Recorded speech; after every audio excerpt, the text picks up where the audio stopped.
रहे हैं श्रीमद् भागवतम पंचम स्कंद के अध्याय 9 में आज प्रवेश करने जा रहे हैं।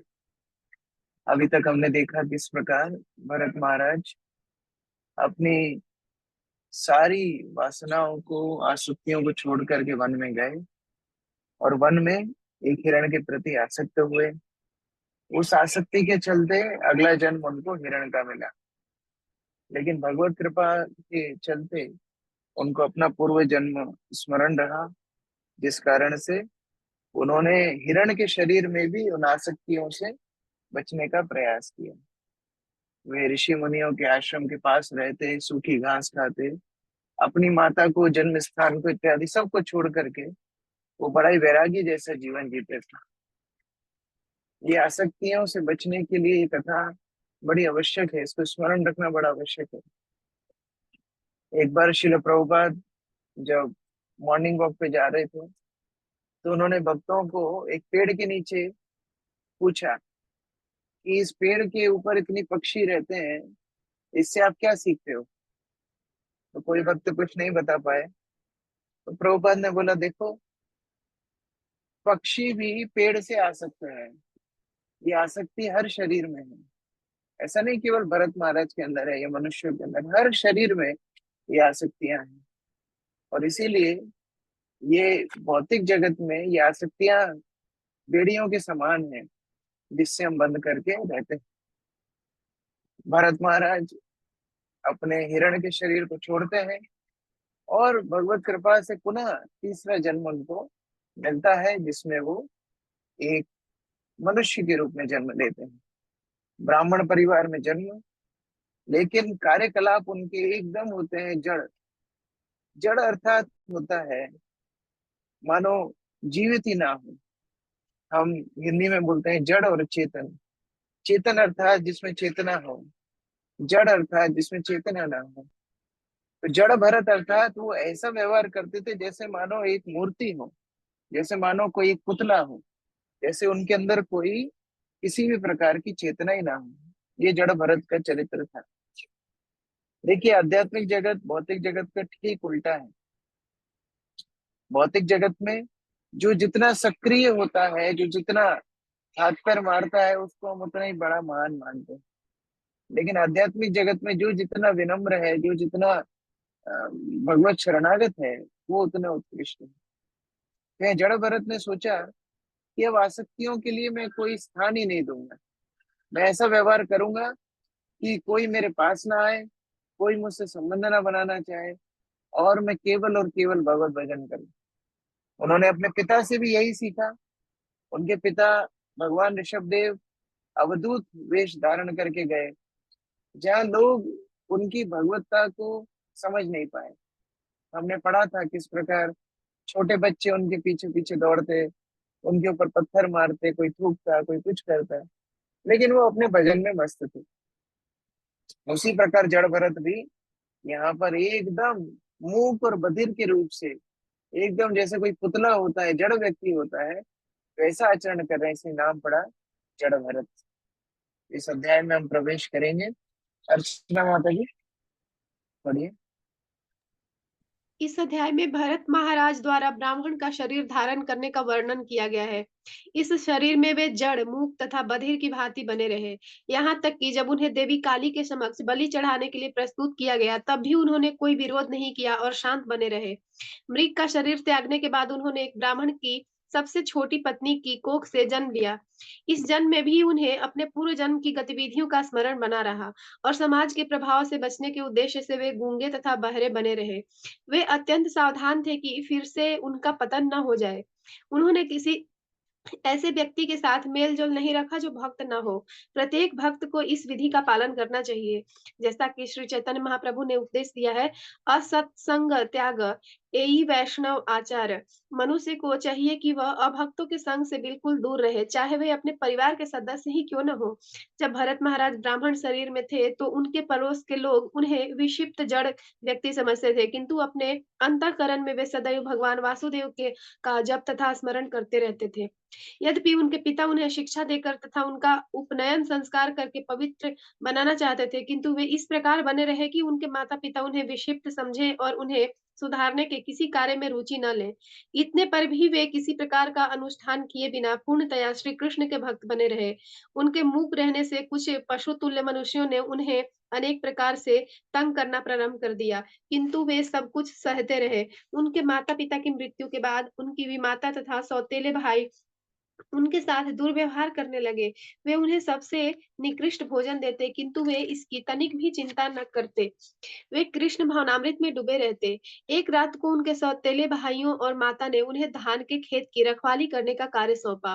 उस समय डाकुओं के एक दल ने उनका अपहरण कर लिया और भद्रकाली को उनकी बलि देनी चाहिए। किंतु जब डाकुओं ने देवी काली के समक्ष भरत महाराज को मारने के लिए खड़ग उठाया, तो देवी काली एक भक्त के प्रति इस दुर्व्यवहार से चौंक उठी। वे मूर्ति में से प्रकट हुई और अपने हाथों में खड़ग लेकर उन सभी डाकुओं का वध कर दिया। इस प्रकार श्री भगवान का शुद्ध भक्त अभक्तों के दुर्व्यवहार के प्रति मूक बना रह सकता है। जो चोर तथा उचक्के भक्तों के साथ दुर्व्यवहार करते हैं, उन्हें अंततः पूर्ण पुरुषोत्तम भगवान की व्यवस्था द्वारा दंड दिया जाता है। इस प्रकार हम यहाँ देख सकते हैं कि कई बार ये शब्द यूज होता है, पतन। कल भी मुझे एक भक्त का व्हाट्सएप मैसेज आया कि पतन कैसे हो सकता है भक्ति से। हाँ, भक्ति से कभी पतन नहीं होता। ये जब भी पतन शब्द इस्तेमाल होता है, पतन का मतलब है भक्ति की गति कुछ समय के लिए रुक जाती है। भक्ति से पतन वास्तव में कभी हो नहीं सकता, क्योंकि भगवान स्वयं बोलते हैं भगवत गीता में कि इस पथ पर थोड़ा भी अगर कोई प्रयास करता है तो वह भयानक से भयानक समस्या से बच जाता है। तो वास्तव में पतन कभी होता नहीं है, लेकिन अगर कोई व्यक्ति इस तरह किसी भी अवरोध के कारण भक्ति को स्थायी रूप से, अस्थायी रूप से कुछ समय के लिए रोकता है, तो उसको कई बार व्यवहारिक भाषा में पतन बोल देते हैं। दूसरा महत्वपूर्ण बात यहाँ भरत महाराज से हम सीखते हैं, जड़ भरत से, कि असत संग त्याग यही वैष्णव आचार। वैष्णव की पहचान क्या है? जो जितना असत संग को छोड़ा है, जितना भी अभक्तों का संग, जो भक्ति के अनुकूल नहीं उनका बस संग छोड़ा है, वो उतना ही उन्नत भक्त है। रेखा माता जी अनुवाद पढ़िए, पहला श्लोक। श्रील सुखदेव गोस्वामी ने आगे कहा, हे राजन, मृग शरीर त्याग कर भरत महाराज ने एक विशुद्ध ब्राह्मण के कुल में जन्म लिया। यह ब्राह्मण अंगिरा गोत्र से संबंधित था और ब्राह्मण के समस्त गुणों से संपन्न था। वह अपने मन तथा इंद्रियों को वश में करने वाला तथा वैदिक एवं अन्य पूरक साहित्यों का ज्ञाता था। वह दानी, संतुष्ट, सहनशील, विनम्र, पंडित तथा किसी से ना ईर्ष्या करने वाला था। वह स्वरूप सिद्ध एवं ईश्वर की सेवा में तत्पर रहने वाला था। वह सदैव समाधि में रहता था। उसकी पहली पत्नी से उसी के समान योग्य 9 पुत्र हुए और दूसरी पत्नी से जुड़वा भाई बहन पैदा हुए, जिनमें से लड़का सर्वोच्च भक्त तथा राजर्षियों में अग्रणी भट्ट महाराज के नाम से विख्यात हुआ। तो यह कथा है उसके मृग शरीर को त्याग कर पुनः जन्म लेने। हरे कृष्ण। तो भगवत गीता में भगवान बताते हैं, अगर कोई योगी अपने पथ पर भ्रष्ट हो जाता है तो अगला जन्म उसको या तो ब्राह्मण कुल में या भक्त परिवार में या सम्भ्रांत परिवार में मिलता है। तो उसी प्रकार से यहाँ पर हम देख सकते हैं किस प्रकार भरत परिवार में जन्म मिला।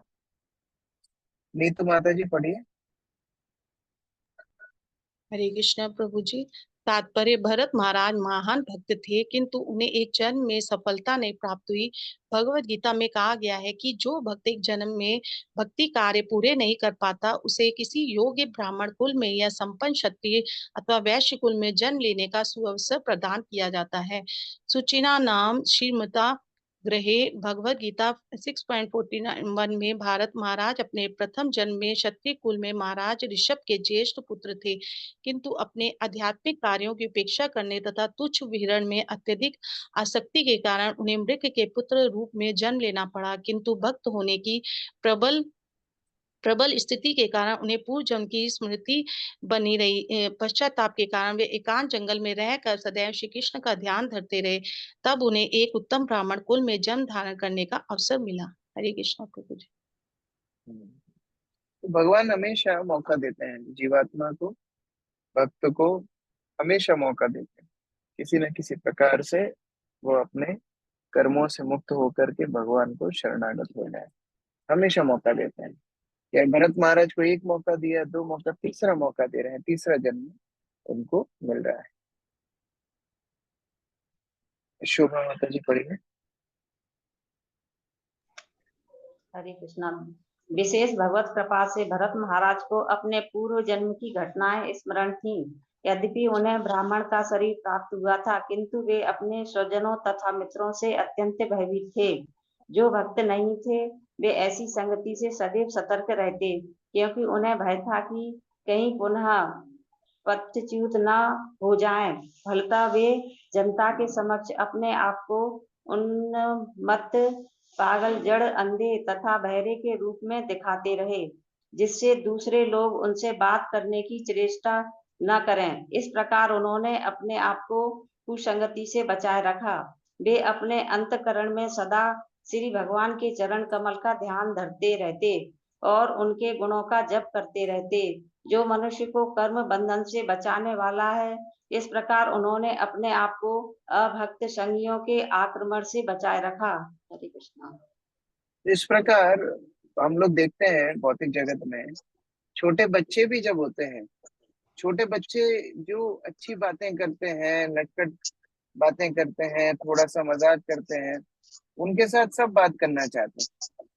लेकिन यहाँ पर भरत महाराज बचपन से ही ऐसा आचरण किए कि कोई उनके पास ही ना आए, कोई रिश्तेदार भी पास में ना आए।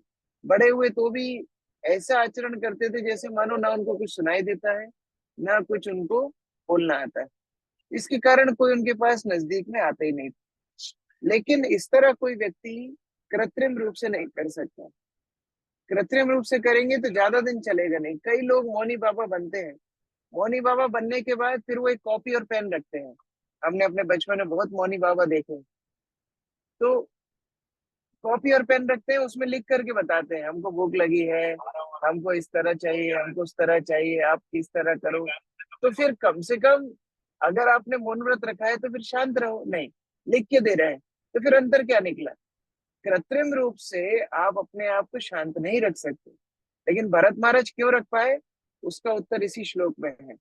अंतःकरण में भगवान के चरण कमल का चिंतन करते रहे, ये मुख्य बात है। तो जब तक उत्कृष्ट चेतना में नहीं जाएंगे, निकृष्ट चेतना को नहीं छोड़ सकते। कई वक्त हमारे पास समस्याएं लेके आते हैं, प्रभु जी हमसे मूवीज नहीं छूट रही हैं, हमसे मोबाइल फोन में गलत चीजें देखना नहीं छूट रही है, हमसे गलत लोगों का संगति नहीं छूट रही है, हमसे बुरी आदतें नहीं छूट रही है। वो कब तक नहीं छूटेंगी? तब तक जब तक उत्कृष्ट चेतना में हम स्थित नहीं होंगे। इसलिए प्रतिदिन साधना करना बड़ा आवश्यक है, मंदिर जाना बड़ा आवश्यक है, भक्तों की संगति करना आवश्यक है, भागवत में रुचि लाना आवश्यक है। जब तक ये उत्कृष्ट स्वाद नहीं मिलेगा, परम दृष्टवा निवर्तते नहीं होगा, तब तक निकृष्ट चीजें नहीं छूटेंगी। तो यहाँ पर भरत महाराज सभी बंधनों से मुक्त थे, क्योंकि उन्होंने अंतःकरण में भगवान का चिंतन करने का अभ्यास किया था। प्रफुल्ल प्रभु। प्रकृति के गुणों के संसर्ग से प्रत्येक जीव विभिन्न कर्मों से बंधा हुआ है। जैसा कि श्रीमद् भगवत गीता 13.22 में कहा गया है, कारणम गुण संगो से सदोनी जन्मसु। यह भौतिक प्रकृति के संग के कारण है। इस प्रकार विभिन्न योनियों में उत्तम अधम योनियां प्राप्त करता है। हम अपने कर्मों के अनुसार 84 लाख योनियों में से विभिन्न प्रकार के शरीर प्राप्त करते हैं। कर्मणा देव नेत्रिण। हम 3 गुणों से दूषित भौतिक प्रकृति के वश में रहकर कार्य करते हैं और इस प्रकार से हमें ईश्वर की आज्ञा से एक विशेष प्रकार का शरीर प्राप्त होता है। यही कर्मबंध कहलाता है। इस कर्मबंध से बाहर निकलने के लिए मनुष्य को भक्ति में संलग्न होने की आवश्यकता होती है। तब मनुष्य पर भौतिक प्रकृति के गुणों का प्रभाव नहीं पड़ता।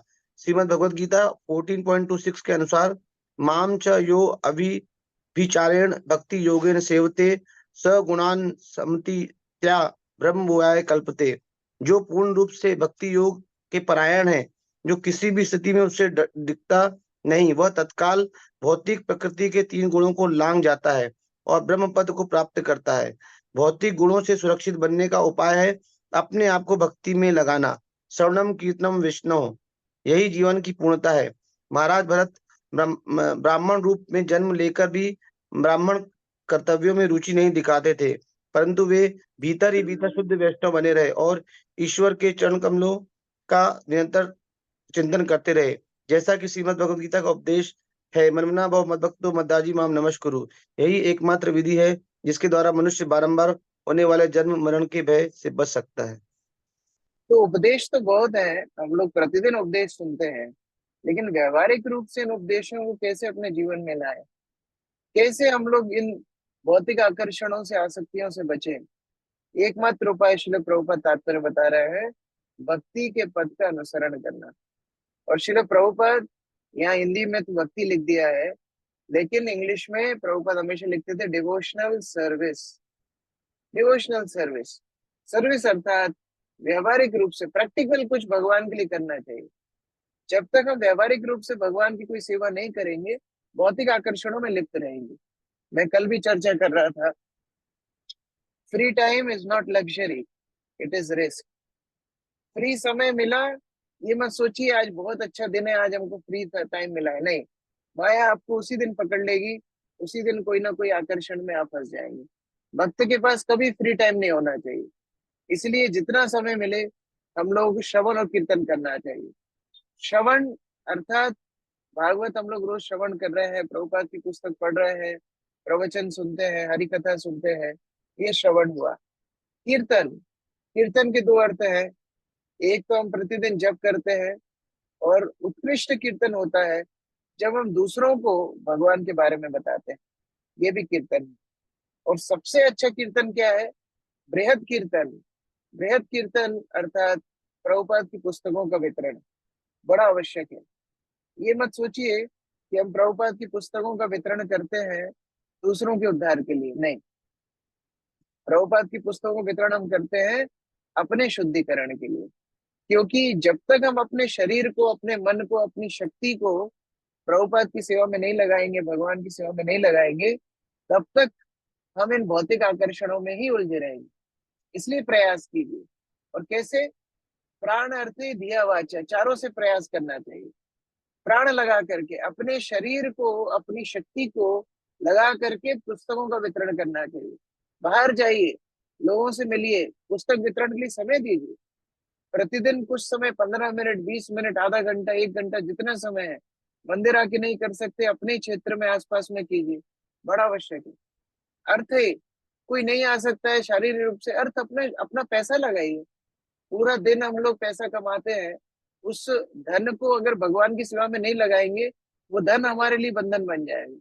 तो उस धन को लगाइए कि प्रभु जी मैं तो पुस्तक वितरण करने नहीं जा पा रहा हूँ, आप ये 5 गीता का पैसा रखिए, 10 गीता का पैसा रखिए, 32 गीता का पैसा रखिए, 108 गीता का पैसा रखिए। आप जाकर के स्कूल में बांटिए, अनाथालय में बांटिए, वहां जाकर के लोगों को भगवत गीता सिखाइए, उन लोगों को आप भगवत गीता का ज्ञान दीजिए। प्राण अर्थ दिया, दिया अर्थात होता है बुद्धि। बुद्धि और भी आवश्यक है। बुद्धि, हम लोग प्रयास करते हैं भौतिक इंद्रिय तृप्ति करने के लिए, बुद्धि को घुमाते हैं कैसे न कैसे हम इंद्रिय तृप्ति का ज्यादा से ज्यादा रस प्राप्त कर लें। लेकिन यही बुद्धि को लगाना चाहिए कैसे हम प्रभुपाद की पुस्तकों को ज्यादा से ज्यादा वितरण करें। देखो, हम एक जगह जाएंगे, एक जन को पुस्तक देने में हो सकता है 15-20 मिनट, आधा घंटा, 1 घंटा प्रयास करने के बाद कोई एक भाग्यशाली व्यक्ति पुस्तक लेगा। लेकिन आप 1 घंटा विचार कीजिए बैठ के कि कैसे मैं कोई बड़े व्यक्ति को मिलूं, या कोई ऐसी संस्था से मिलूं जो एक बार में 1000 गीता ले ले, जो एक बार में 500 गीता ले ले। इस तरह विचार करना चाहिए। अभी हमने ये जो नया समुदाय शुरू हुआ है स्काई डिपार्टमेंट या भागवत प्रवेश से, हम लोगों ने विचार किया 16,000 गीता डिस्ट्रीब्यूट करेंगे। पिछले साल 8,000 गीता की थी, उसके पहले 4,000 गीता की थी। हर साल डबल, प्रभुपाद का निर्देश था डबल इट, तो हम लोग हर साल डबल करने का प्रयास कर रहे हैं। अब डबल तो ऐसे नहीं होगा, टीम सेम है, समय सेम देंगे तो डबल कैसे होगा? हम लोगों को दिमाग लगाना पड़ेगा। हाँ, मैं इस व्यक्ति के पास जाऊंगा तो 100 गीता ही एक बार में ले लेंगे, ये 200 गीता एक बार में ले लेंगे, 500 गीता एक बार में ले लेंगे। इस संस्था के पास जाऊंगा, इनका स्कूल है, ये मुझे परमिशन देंगे तो मैं हर क्लास में जाके भगवद गीता का प्रेजेंटेशन दूंगा, सारे बच्चे भगवद गीता खरीदेंगे। मानो 5,000 बच्चे हैं स्कूल में या 2,000 बच्चे हैं, 200 ने भी ली तो मेरी एक दिन में 200 गीता चली जाएंगी। इस तरह विचार करके, प्लानिंग करके हम लोग, कोई कंपनी से अगर परमिशन है, कंपनी में जाकर के प्रेजेंटेशन देंगे, कोचिंग क्लास में जाएंगे, कोचिंग क्लास में प्रेजेंटेशन देंगे। इस तरह कितने गीता हम एक दिन में डिस्ट्रीब्यूट कर सकते हैं। तो प्लेनेट, धिया और वाचा, वाचा अर्थात बोल करके हम लोग कम से कम दूसरों को प्रेरणा दें कि आप भगवद गीता लीजिए, भगवद गीता डिस्ट्रीब्यूट कीजिए। कई लोग बोलते हैं हमारे पास भगवद गीता है। इस मैराथन में 10 से 20 भगवद गीता आप खुद लेकर के रखिए। साल भर में जिस जिसके बर्थडे आएंगे, रिश्तेदार आएंगे, उनको आप एक एक भगवद गीता साल भर गिफ्ट कर सकते हैं। लेकिन मैराथन के टाइम में एक एक कार्टन, 15-20 गीता, जितनी गीता हो सके अपने घर में स्टॉक करके रखिए, आपके प्राइवेट। जब भी कोई की मैरिज में जाए, एनिवर्सरी में जाए, कोई बर्थडे पार्टी में जाए, कहीं भी जाए, कोई ओकेशन पे जाए, 13वीं पे जाए, हर जगह पे गीता जाती है। आप कोई भी गिफ्ट का विचार करना ही नहीं है, हर जगह भगवद गीता देनी है। तो इस तरह कितना कुछ हो सकता है। प्राण अर्थे दिया वाचा, इस तरह विचार करेंगे तो भौतिक आसक्ति के लिए समय कहाँ है। लेकिन क्योंकि हम इधर दिमाग नहीं लगाते हैं, दिन भर वही दिमाग लगता रहता है, कैसे मैं इंद्रिय तृप्ति करूं, कैसे इंद्रिय तृप्ति करूं। इसलिए प्रभुपाद बड़ा व्यवहारिक बता रहे हैं, भक्ति में अपना समय दीजिए, भक्ति से आसक्त हो जी। भक्तिमय सेवा से जब आसक्त होंगे तो फिर भौतिक आकर्षण हमको पकड़ेंगे नहीं।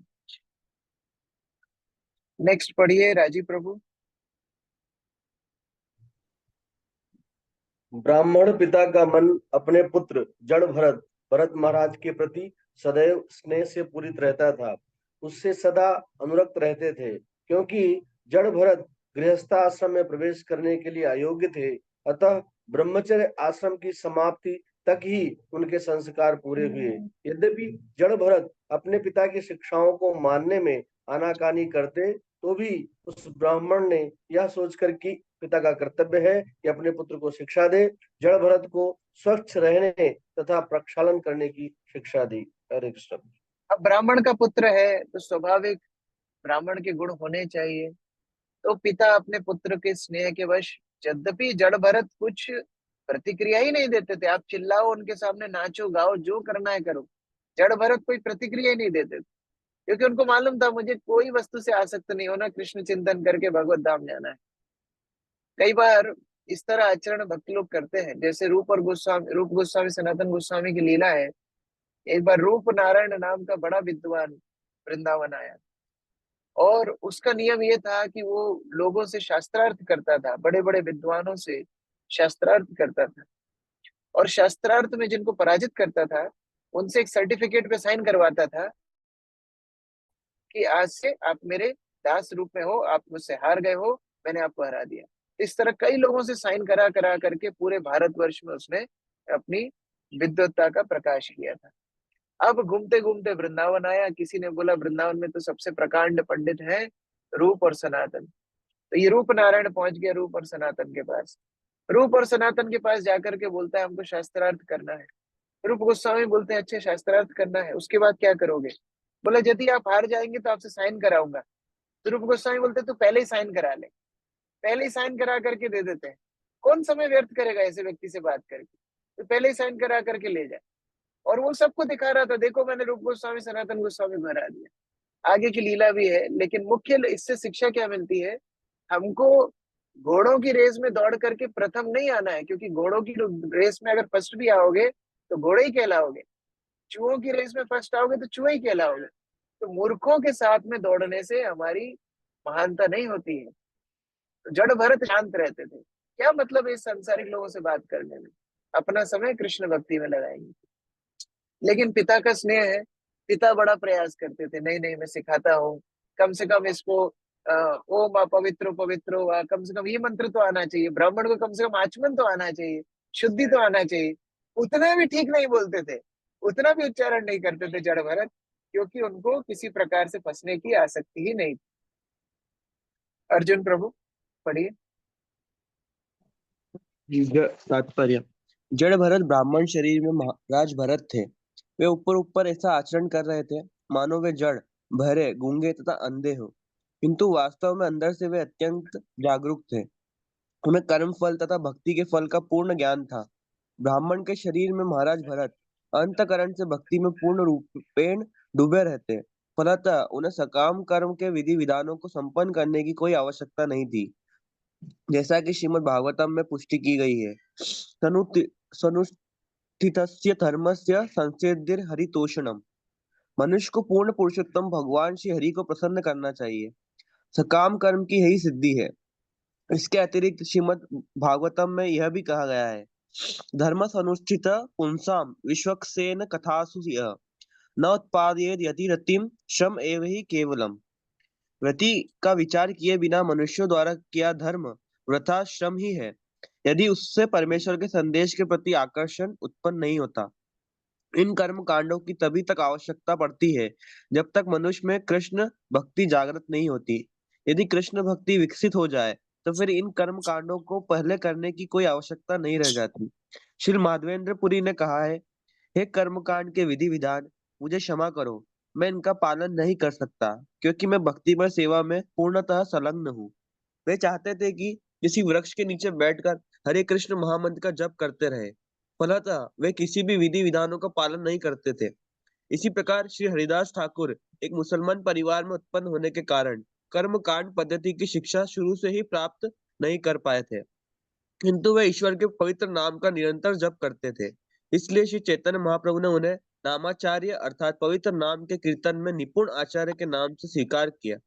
जड़ भरत के रूप में महाराज भरत अपने मन में निरंतर भक्ति में तल्लीन रहते थे, क्योंकि पूर्व के 3 जन्मों में उन्होंने विधि विधानों का पालन किया था। अतः अब वे उन्हें करने में कोई रुचि नहीं दिखाते थे, यद्यपि उनके ब्राह्मण पिता उनसे ऐसा किए जाने की आशा करते थे।